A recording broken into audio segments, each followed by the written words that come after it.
human prayer for an invading army. They must not go alone into that burning building, which today is all of Europe. Say that you go with them, spirit and heart and mind. You men and women working in the workshops, working on the farms, makers of tanks and tractors, fitters of wings to metal birds which have not left the nest as yet, which yet must try their flight, sowers of seed in season, planters of little plants at intervals on acres newly plowed and disked, and harrower to feed a starving world. You, who have stood behind them to this hour, move strong behind them now. Let still the weary bones encase the indefatigable will. Surely our fiber and our sinews, the backbone and brain of us, are made of some less common stuff than clay. Surely the blood which warms the veins of heroes at the front, our brothers and our sons, runs also in our own. And are we not then capable, perhaps, of something more courageous than we yet have known? This is the hour. This is the appointed time.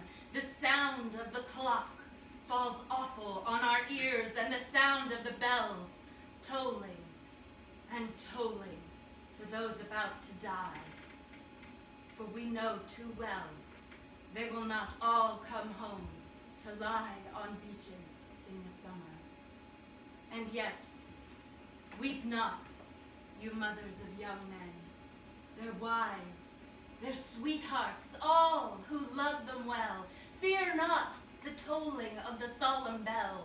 It records today the passing of a most uncivil age, which had its elegance, but lived too long, and far, far too well and long, and which on history's page will be found guilty of injustice and grave wrong.